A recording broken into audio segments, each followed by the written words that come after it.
முதலமைச்சர் ஸ்டாலின் திருப்பூர் மாவட்டம் அவிநாசியில் நடக்கும் திமுக தேர்தல் பிரச்சார பொதுக்கூட்டத்தில் நீலகிரி மற்றும் திருப்பூர் தொகுதி வேட்பாளர்களை ஆதரித்து பிரச்சாரம் மேற்கொண்டு வருகிறார். அந்த நேரடி காட்சிகளை பார்க்கலாம். திருப்பூர் நாடாளுமன்றத்திற்கு சுப்பராயன் அவர்கள் போட்டியிடுகிறார். அவர் சட்டமன்ற உறுப்பினரா, நாடாளுமன்ற உறுப்பினரா, எந்த பொறுப்பு வகிச்சாலும் பாட்டாளிகளின் தோழரா இருக்கக்கூடியவர்.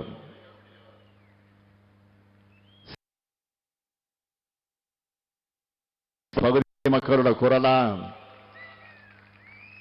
நாடாளுமன்றத்தை ஒழிக்க சுப்பராயன் அவர்கள்தான் சரியான போராளி.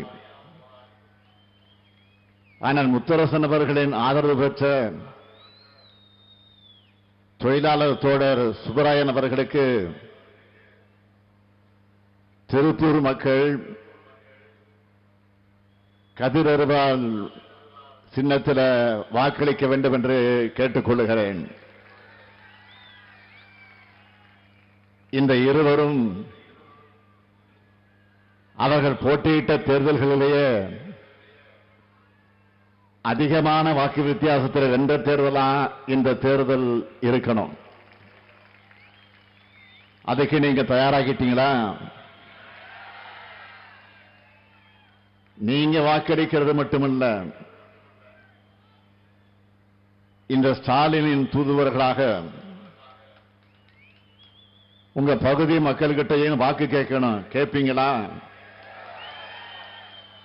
அப்புறம் என்ன, மாபெரும் வெற்றி தான். வேட்பாளர்கள் உட்காரலாம்.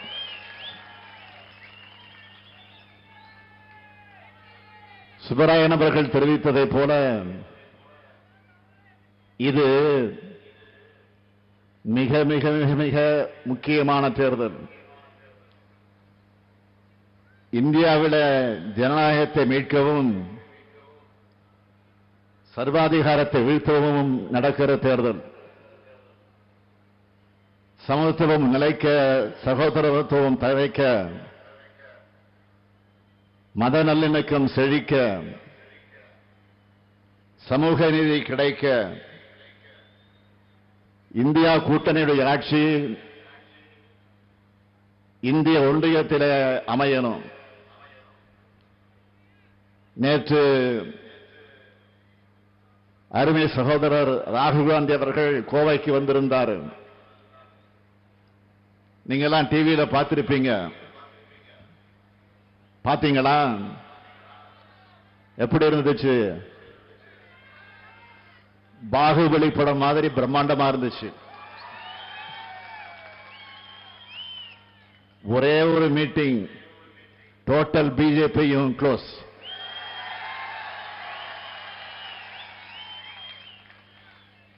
சகோதரர் ராகுல் காந்தி அவர்களுடைய ஒரு நாள் வருகையே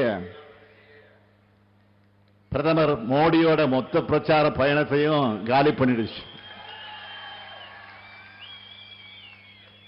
தமிழ்நாட்டு மக்களை உண்மையான அன்பால மட்டும்தான் ஆள முடியும்னு ராகுல் காந்தி நிரூபிச்சிட்டார்.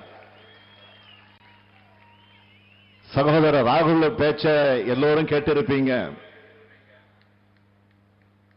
தமிழ்நாட்டை எந்த அளவுக்கு மதிக்கிறார்னு அதிலேயே தெரிஞ்சிருக்கும். அது மட்டுமா, இந்தியாவை பற்றிய புரிஞ்சிக்க தனக்கு வழிகாட்டியாக இருக்கிறதே தமிழ்நாடும், தமிழ்நாட்டு வரலாறும், தமிழ்நாட்டு அரசியலும் தான் சொல்லி தந்தை பெரியார், பெருந்தலைவர் காமராஜர், பேரறிஞர் அண்ணா, முத்தமிழறிஞர் கலைஞர் நம்மோட தலைவர்களை மனதார போற்றினார். நடக்கின்ற தேர்தல் என்பது சாதாரண தேர்தல் அல்ல. ரெண்டு தத்துவங்களுக்கான போர்னு நாட்டு மக்களுக்கு உணர்த்தி இருக்கிறார். சமூக நீதியை நிலைநாட்டுகிற நமக்கும், சமூக பாகுபாட்டை விதைக்கிற பாஜகவுக்கு நடக்கிற வரலாற்று முக்கியத்துவம் வாய்ந்த தேர்தல் இதுன்னு நான் தொடர்ந்து சொல்லிக்கிட்டு இருக்கேன். இதே கருத்தை தான் இப்போ சகோதரர் ராகுல் காந்தி அவர்களுடைய பேச்சிலையும் எதிரொலிச்சிருக்கு. திராவிட இயக்கம் தோன்றிய பிறகுதான் 2000 ஆண்டு அடிமைத்தனத்துக்கு முற்றுப்புள்ளி வச்சு கடந்த 100 ஆண்டுகளாக ஒடுக்கப்பட்ட சமூகங்களை சேர்ந்த நாம் பல்வேறு போராட்டங்களுக்கு பிறகு முன்னேறிட்டு இருக்கோம். மறுக்கப்பட்ட கல்வி, வேலைவாய்ப்பு, அதிகாரம், இதையெல்லாம் போராடி பெற்ற இயக்கம் திராவிட இயக்கம். பிற்படுத்தப்பட்ட மக்கள், மிகவும் பிற்படுத்தப்பட்ட மக்கள், ஆதி திராவிட மக்கள், குறிப்பாக அருந்ததியின மக்கள், சிறுபான்மையின மக்கள்னு அனைத்து தரப்பு மக்களுக்கும் இடஒதுக்கீடு வழங்கி சமூக நீதியின் ஒளிவிளக்கா திகழ்கிற ஆட்சிதான் திராவிட முன்னேற்ற கழகத்துடைய ஆட்சி. ஆனா மோடி மறுபடியும் ஆட்சிக்கு வந்தா முதல்ல இடஒதுக்கீட்டை தான் ரத்து பண்ணுவார். ஏன்னா சமூக நீதினால பாஜகவுக்கு அலர்ஜி. இந்தியா விடுதலை பெற்றப்போ பல நாடுகள் என்ன சொன்னாங்க? பலதரப்பட்ட மக்கள் வாழுகிற நாடு அமைதியாக இருக்காது, பெற்ற சுதந்திரத்தை இவங்க ஒழுங்கா காப்பாற்ற மாட்டாங்கன்னு சொன்னாங்க. ஆனா அவங்களோட கணிப்புகளை பொய்யாக்கி உலகின் மிகப்பெரிய ஜனநாயக நாடா இந்தியா இன்று தலை நிமிர்ந்து நிக்குதுன்னா அதுக்கு காரணம் ஜனநாயக கட்டமைப்போட நாடு இயங்க அடிப்படையாக இருக்கிற அரசியல் சட்டம் தான். மோடி மறுபடியும் ஆட்சிக்கு வந்தான் நிச்சயம் புரட்சியாளர் அம்பேத்கர் உருவாக்கின அரசியல் சட்டத்தையே மாத்திடுவார். அதனால்தான் சொல்றோம், மோடி ஆட்சிக்கு வருவது என்பது அரசியல் சட்டத்துக்கு ஆபத்து, ஜனநாயகத்திற்கு ஆபத்து, ஒட்டுமொத்த நாட்டுக்கே பேராபத்து. ஏன்னா 10 ஆண்டு காலமாக பாஜக ஆட்சியை பார்த்துட்டோம். நாட்டை எப்படியெல்லாம் சீரழிச்சிருக்கு. பெட்ரோல், டீசல், கேஸ் சிலிண்டர் விலை எவ்வளவு உயர்ந்துடுச்சு, எந்த அளவு தொழில் வளர்ச்சி விழுந்துடுச்சு, வேலையில்லா திண்டாட்டம் எப்படியெல்லாம் தலைவிரிச்சு ஆடுது. மோடி மறுபடியும் வந்தா இந்தியா சர்வாதிகார நாடாக மாறிடும். நாட்டில் ஏழைகளுடைய எண்ணிக்கை அதிகரிச்சிடும். கலவரம் செய்யறது பாஜகவோட டிஎன்ஏலிருந்து ஊர்னது. நேற்று கூட ஒரு செய்தி வெளியாச்சு, எல்லோரும் பார்த்திருப்பீங்க. இதே திருப்பூரை சார்ந்த சகோதரி ஒருவர்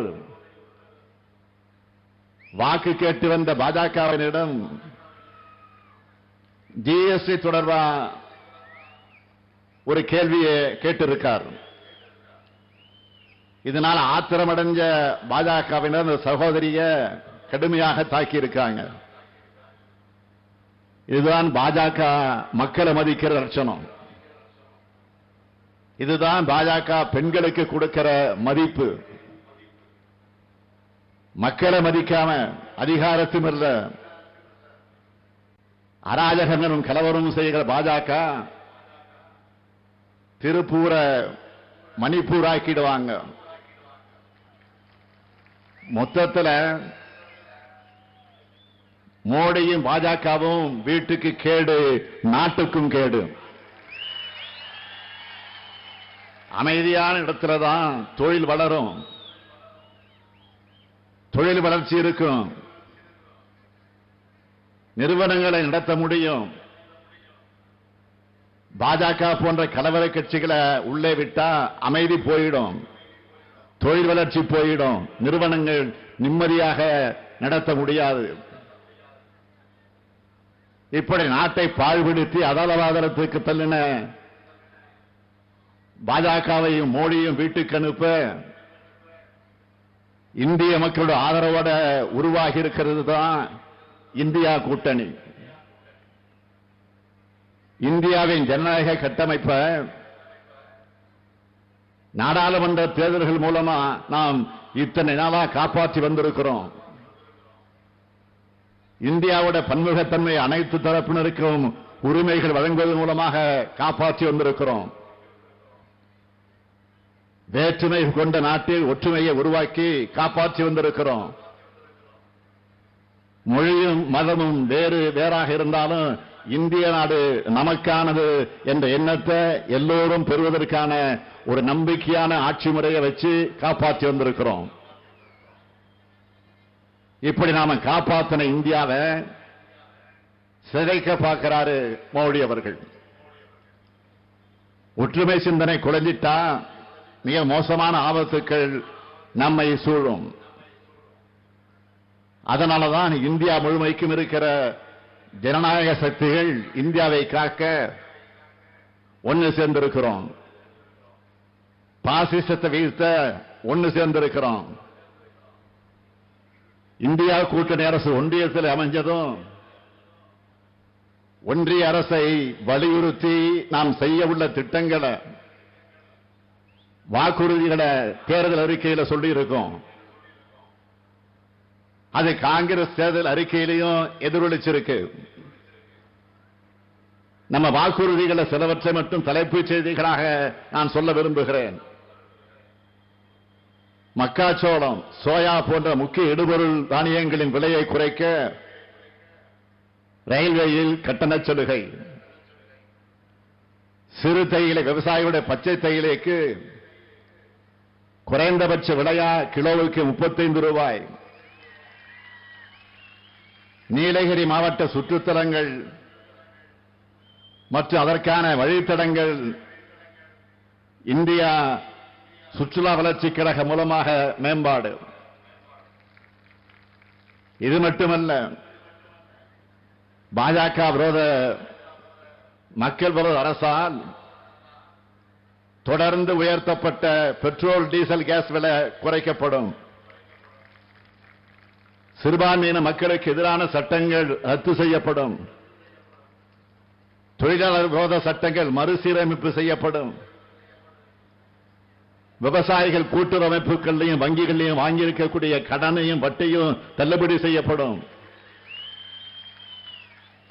உழவர்களுக்கு குறைந்தபட்ச ஆதரவு விலை நிர்ணயம் செய்யப்படும். தேசிய நெடுஞ்சாலைகள் இருக்கக்கூடிய சுங்க சாவடிகள் முற்றிலுமாக அகற்றப்படும். மாணவர்களுடைய கல்வி கடன் முற்றிலுமாக தள்ளுபடி செய்யப்படும்.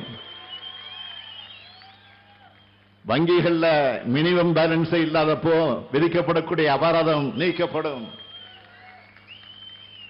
மூத்த குடிமக்கள், மாற்றுத்திறனாளிகள், மூன்றாம் பாலினத்தோர் மற்றும் மாணவர்களுக்கு ரயில்வே துறையிலே வழங்கப்பட்டு வந்த கட்டண சலுகை மீண்டும் நடைமுறைப்படுத்தப்படும். அது மட்டுமல்ல, சகோதரர் ராகுல் காந்தி சொன்னாரே, ஏழை பெண்களுக்கு ஆண்டுக்கு 1 லட்சம் ரூபாய், நீட் தேர்வு ரத்து, ஒன்றிய அரசு பணிகளில் பெண்களுக்கு 50 விழுக்காடு இடஒதுக்கீடு, நாடு முழுவதும் சாதிவாரி கணக்கெடுப்பு, ஒன்றியத்தில் இடஒதுக்கீடு உச்சவரம்பு, 50 விழுக்காடு என்பதை உயர்த்த சட்ட திருத்தம். இதற்கு மேற்கு மண்டல மக்களோட நீண்ட நாள் கோரிக்கையான பாஜகவோட ஜிஎஸ்டி சட்டம் ரத்து செய்யப்பட்டு புதிய சட்டம்,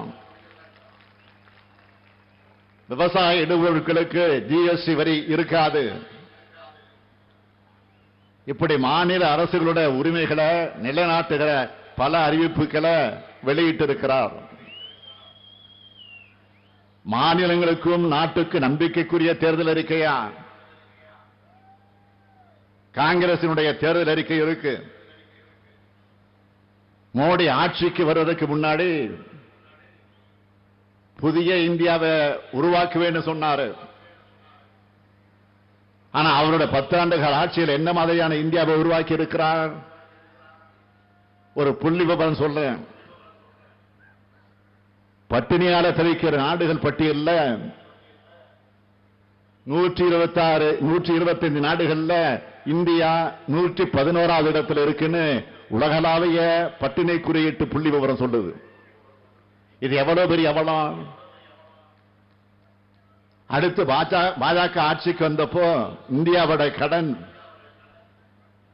58 லட்சம் கோடி ரூபாய். இப்ப எவ்வளவு தெரியுமா? 155 லட்சம் கோடி ரூபாய். இதுதான் பாஜக ஆட்சியோட நிதி மேலாண்மை லட்சணம். மோடி ஆட்சிக்கு வந்தப்போ டாலருக்கு நிகரான இந்திய ரூபாயுடைய மதிப்பு 59 ரூபாய். இன்று 84 ரூபாயாக நம்ம நாட்டு பணத்தோட மதிப்பு சரிஞ்சிருக்கு. இந்த வீழ்ச்சி தான் மோடியின் சாதனை. மோடி ஆட்சியில பத்திரிகையாளர்கள் நிம்மதியாக நடமாட முடியுதா? ஊடக நிறுவனங்களால நிம்மதியாக செயல்பட முடியுதா? தங்களுக்கு கட்டுப்படலைன்னா ஒட்டுமொத்த அந்த நிறுவனங்களை விலைக்கு வாங்கி பத்திரிகையாளர்கள் மேல் அடக்குமுறையை ஏவுவாங்கள. உண்மையை எழுதுகிற பத்திரிகையாளர் சிறையில் அடைக்கிறது, அவங்கள படுகொலை செய்யப்படுறதை வேடிக்கை பார்க்கிறதுன்னு பத்திரிகை சுதந்திரமே பறிக்கப்பட்டிருக்கு. அதோட விளைவுதான் இன்னைக்கு ஊடக சுதந்திரத்தில் 180 நாடுகள்ல 161 இடத்துல இந்தியா இருக்கு. நம்மோட பழம்பெரும் ஜனநாயகத்துக்கு எவ்வளவு பெரிய அவமானத்தை ஏற்படுத்தி இருக்காரு. மோடி சொன்ன புதிய இந்தியா இவர் ஆட்சியில் எப்படி இருக்கு? 32 விழுக்காடு மக்கள் ஊட்டச்சத்து குறைபாட்டோடு இருக்காங்க. 44 விழுக்காடு மக்கள் சமையல் எரிவாயு பயன்படுத்தல. 30 விழுக்காடு மக்களுக்கு அடிப்படை சுகாதார வசதியே இல்லை. 41 விழுக்காடு மக்களுக்கு வீடுகள் இல்லை. இப்படித்தான் இருக்கு மோடி சொன்ன புதிய இந்தியா. விலைவாசி எந்த அளவுக்கு போயிருக்கு? மோடி ஆட்சியில தானியங்கள் விலை 54 விழுக்காடு அதிகமாயிடுச்சு. பால் பொருட்கள் விலை 53 விழுக்காடு அதிகம். எண்ணெய் விலை 48 விழுக்காடு அதிகம். காய்கறி விலை 48 விழுக்காடு அதிகம். மருத்துவ செலவுகள் 71 விழுக்காடு அதிகம். கல்வி செலவுகள் 60 விழுக்காடு அதிகம். இதெல்லாம் தான் மோடி சொன்ன வளர்ச்சியா? 10 ஆண்டுகளா பெரும்பான்மையோடு ஆட்சி செஞ்சும் மோடி கொடுத்த வாக்குறுதிகள் எதையும் செய்யல. அதனாலதான் எந்த மேடையிலையும் அவரால திட்டங்களையும் சாதனைகளையும் சொல்ல முடியல. ஆனா நம்ம திராவிட மாடல் ஆட்சியை பொறுத்த வரைக்கும் ஆட்சிக்கு வந்து 3 ஆண்டுகள்ல கஜானாவை தூர்வார்ன அதிமுகவால் ஏற்பட்டுள்ள நிதிச்சுமைய நாம 1 ரூபாய் கொடுத்தா 29 பைசா மட்டுமே திருப்பி தந்து ஒன்றிய பாஜக அரசு தர நிதி நெருக்கடியின் எல்லாத்தையும் மீறி ஏராளமான சாதனைகளை செஞ்சிருக்கிறோம். நேற்று நம்ம கூட்டணி சின்னத்தை காட்டி ஒரு தாய்மார்கிட்ட நம்ம கழக தொடர்கள் வாக்கு கேட்டிருக்காங்க. செய்தித்தாள பார்த்தேன். அதுக்கு அவங்க சின்னெல்லாம் முக்கியம் இல்ல, முதலமைச்சர் ஸ்டாலின் முகத்துக்காகவே நாங்க திமுக கூட்டணிக்கு ஓட்டு போடுவோம். டிவிலையும் போட்டாங்க. அவர்தான் நாங்க போற பஸ் எல்லாம் இப்ப ஃப்ரீ ஆக்கி இருக்காரு என்று நன்றி பெருக்கோடு சொல்றாங்க. அதே போல ஒரு தொலைக்காட்சி நீலகிரி மாவட்டத்தில் இருக்கிற தோட்ட தொழிலான பெண்கள் கிட்ட நம்ம அரசோட திட்டங்களை பத்தி கேட்கிறாங்க. அந்த சகோதரிகள் நாங்கள் தேயிலை பறிக்க அதிகாலையிலே வீட்டிலிருந்து கிளம்பி விடுவோம். அதனால காலையில சமைக்க மாட்டோம். ஆனா இப்போ எங்க குழந்தைங்க முதலமைச்சர் காலை உணவு திட்டத்துல பள்ளிக்கூடத்திலே சாப்பாடு கொடுக்கறாங்க. காலையும் மதியமும் எங்க குழந்தைங்க ஸ்கூல்ல சாப்பிடுறாங்க. அதனால எங்களுக்கு எந்த கவலையும் இல்லாம இருக்கு. அதே போல உரிமை தொகையும் ஒவ்வொரு மாசமும் சரியாக 15ஆம் தேதி வந்துடுது. அவசர தேவைக்கு மருந்து மாத்திரைகள் வாங்கவும் எங்களுக்கு ரொம்ப உதவியாக இருக்குன்னு மனநிறைவோடு சொல்றாங்க. அது மட்டுமல்ல, எங்களோட நீண்டகால கோரிக்கை ஏத்துக்கிட்டு திமுக அரசு தான் எங்க சம்பளத்தை உயர்த்தி கொடுத்து 16,000 ரூபாய் போனஸ் கொடுத்திருக்குதுன்னு மகிழ்ச்சியா சொல்றாங்க. நம்ம ஆட்சி மக்களுக்கு எந்த அளவுக்கு உதவியா இருக்கு. உதாரணத்துக்கு ஒரு ஏழை குடும்பத்தை எடுத்துக்குங்க. அந்த குடும்பத்தில் முதியோர் இருந்தா அவங்களுக்கு மாசம் 1,200 ரூபாய் உதவித்தொகை. அந்த வீட்டு குடும்ப தலைவிக்கு மாதம் 1000 ரூபாய் உரிமை தொகை. அவங்க வீட்டில் கல்லூரிக்கு போற ஒரு மகள் இருந்தா புதுமை பெண் திட்டத்தில் மாதம் 1000 ரூபாய். அதே வீட்டில் ஒரு இளைஞர் இருந்தா அவருக்கு நான் முதல்வன் திட்டத்தில் இலவசமா ஸ்கில் ட்ரைனிங் கொடுத்து நல்ல நிறுவனத்தில் வேலை வாய்ப்பு. அந்த வீட்டில் இருக்கிற 3 பெண்களும் விடியல் பயணம் திட்டத்தில் பேருந்துல இலவசமா பயணம் செய்யறதுனால மாசம் எப்படியும் 2000 ரூபாய் மிச்சம். அதாவது நம்ம திட்டங்களால நேரடியாக ஒரு குடும்பத்திற்கு மாசம் 5000 ரூபாய் போய் சேருது. அது மட்டுமல்ல, மக்களை தேடி மருத்துவம்னு ஒரு முன்னோடி திட்டம். இதுல 1 கோடி பேருக்கு நேரடியாக அவங்க வீட்டுக்கு போய் மருத்துவம் பார்த்து டெஸ்ட் எடுத்து மருந்துகள் கொடுத்திருக்கிறோம். பல லட்சம் பேருக்கு நோய்கள் ஆரம்ப நிலையிலே கண்டுபிடிச்சு தீர்வு கண்டிருக்கிறோம். தமிழ் புதல்வன் ஒரு திட்டத்தை அடுத்து அறிவிச்சிருக்கிறோம். அதாவது மாணவர்களுக்கும் மாசம் 1000 ரூபாய் விரைவில் தரப்போகிறோம். இப்படி தமிழ்நாட்டில் இருக்கிற ஒவ்வொரு குடும்பமும் நேரடியா பயனடைகிற வகையில பார்த்து பார்த்து நலத்திட்டங்களை நிறைவேற்றுறோம். அதனாலதான் தமிழ்நாட்டின் தாய்மார்கள் சகோதரிகள் எல்லாம் அவங்க குடும்பத்தில் ஒருத்தனா இந்த முத்துவேல் கருணாநிதி ஸ்டாலினை பார்க்கிறாங்க. இப்ப நான் பட்டியலிட்டது ஒரு சிறு துளிதான். இதே மாதிரி ஏராளமான திட்டங்களை சாதனைகளை 3 ஆண்டுக்குள்ள நாங்க செஞ்சிருக்கோம். முழுசா சொன்னா இந்த தேர்தல் பிரச்சார கூட்டமா மாறிடும், சாதனை விளக்க பொதுக்கூட்டமாக மாறிடும். இந்த திருப்பூரும் கோவையும் எப்படிப்பட்ட ஊரா இருந்துச்சு?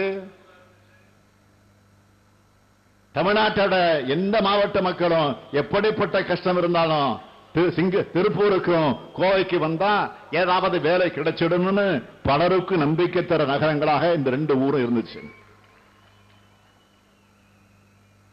அப்படிப்பட்ட இந்த மேற்கு மண்டலத்து மேல மோடி நடத்தின இரட்டை தாக்குதல் தான்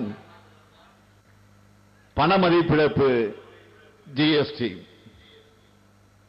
தொழில் நிறுவனங்கள்ல வேலைக்கு ஆட்கள் தேவைன்னு நோட்டீஸ்கள் ஒட்டப்பட்டிருந்த காலம் போய் மோடி ஆட்சியில நிறுவனங்கள் ஏழை அறிவிப்பு நோட்டீஸ்கள் ஒட்டப்பட்டிருக்கக்கூடிய நிலைமைக்கு வந்துருச்சு. மோடியை நம்பி ஏமாந்துட்டதா பல தொழிலதிபர்கள் வேதனையோடு புலம்புறாங்க. இந்த பகுதியில் இருக்கக்கூடிய சிறு குறு தொழில்கள் நடத்தக்கூடியவங்களை பேசின ஒரு வீடியோவை பார்த்தேன். அதுல பேசுறவங்க 5 லட்சத்திற்கு மேற்பட்ட சிறு குறு தொழில் நிறுவனங்களுடைய மேற்கு மண்டலம் வளர மன்மோகன் சிங் ஆட்சி தான் காரணம். ஆனா பாஜக ஆட்சியில பணமதிப்பிழப்பு, ஜிஎஸ்டின்னு கோவை திருப்பூர் தொழில்கள் தங்களுடைய அடையாளத்தையே இழந்துருச்சுன்னு தங்களுடைய மனக்குமுறையில வெளிப்படுத்தினாங்க. அது மட்டுமா, பஞ்சு நூல் விலையை கட்டுப்படுத்த ஒன்றிய அரசு நடவடிக்கை எடுக்கணும்னு எத்தனை முறை திருப்பூர் ஆடை உற்பத்தியாளர்கள் வெள்ள நிறுத்தம் போராட்டம் பண்ணாங்க. வங்கதேசத்தோட மோடி செஞ்ச தடையற்ற வர்த்தக ஒப்பந்தம் திருப்பூருக்கும் மேற்கு மண்டலத்திற்கும் பேரடியாக அமைஞ்சிருச்சு. தவணை தவறிய கடனை செலுத்த 6 மாதம் வரை இருந்த அவகாசத்தை சர்பாசி சட்டத்தில் 3 மாதமாக குறைச்சு தொழிலதிபர்களோட சொத்துக்களை ஏலம் விட்டதுதான் அவர் தந்த பரிசு. டெக்ஸ்டைல் மட்டுமல்ல, வாகன உற்பத்தி, பெட் கிரைண்டர் உற்பத்தி, சிறு குறு பவுண்டரிகள்,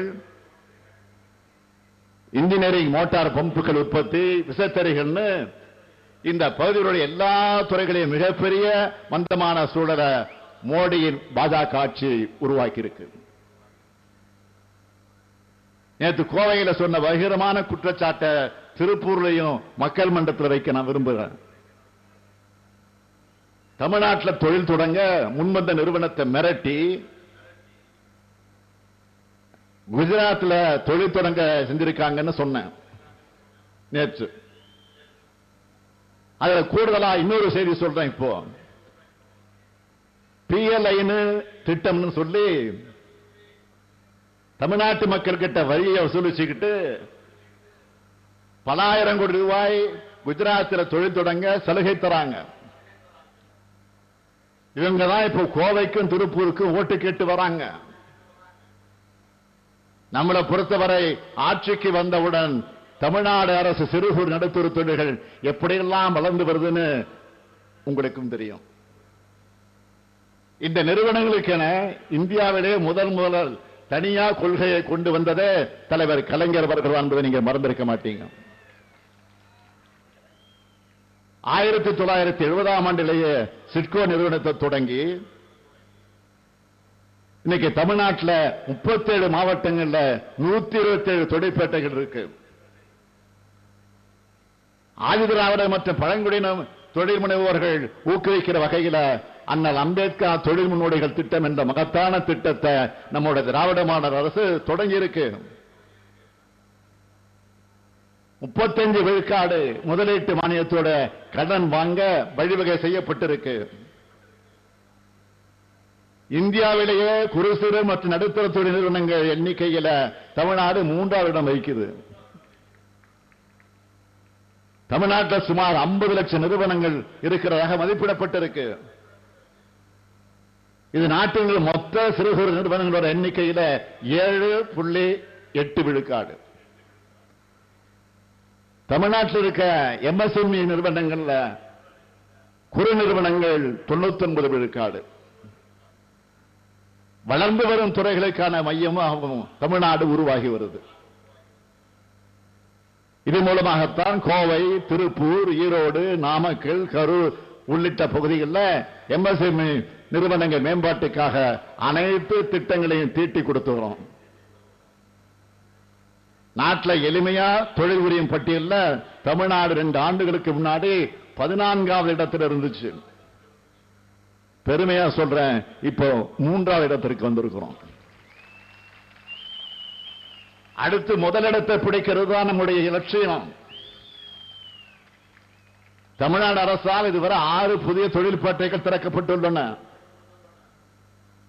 மேலும் 6 புதிய தொழிற்பேட்டைகளை உருவாக்குற பணிகள் நடைபெற்று வருகிறது. ஈரோடு, மதுரை, நெல்லை ஆகிய நகரங்களில் வட்டார தொழில் மையங்கள் நிறுவப்பட இருக்கு. சேலம், ஓசூர், கடலூர், தஞ்சாவூர் நகரங்களிலையும் வட்டார புத்தொழில் மையங்களை நிறுவன பணிகள் நடைபெற்று வருது. சிறுகுறு நடுத்தர தொழில் நிறுவனங்களுக்காக மட்டும் இந்த ஆண்டு 1500 கோடி ரூபாய் நிதி ஒதுக்கீடு செய்யப்பட்டிருக்கு. நம்முடைய எண்ணம் சிறுகுறு நடுத்தர தொழில் நிறுவனங்கள் வளர்ந்தால்தான் தமிழ்நாடு வளரும், தொழில் முதலீட்டாளர்கள் பயன்பெறுவாங்க, ஏராளமான வேலை வாய்ப்புகள் கிடைக்கும். அதனால்தான் இன்னைக்கு கூட பல்வேறு சிறுகுறு நடுத்தர தொழில் கூட்டமைப்புகளை சந்திச்ச போது அவங்க சொன்னது, நீங்க நிறைய எங்களுக்கு செஞ்சு கொடுக்கிறீங்க, இன்னும் ஒரு சில பிரச்சனைகளை பற்றி சொல்லி இருக்கிறாங்க. அந்த பிரச்சனைகளுக்கும் நிச்சயமா உறுதியா சொல்றேன், தேர்தல் முடிந்தவுடன் உங்களை அழைத்து பேசி தீர்த்து வைக்க வழிவகை காணப்படும் உறுதி கொடுக்கிறேன். சொன்னதை செய்வான் இந்த ஸ்டாலின். ஏனென்றால் நான் கலைஞருடைய மகன். இப்படி நாம் தொடர்ந்து உழைச்சுக்கிட்டு இருக்கோம்.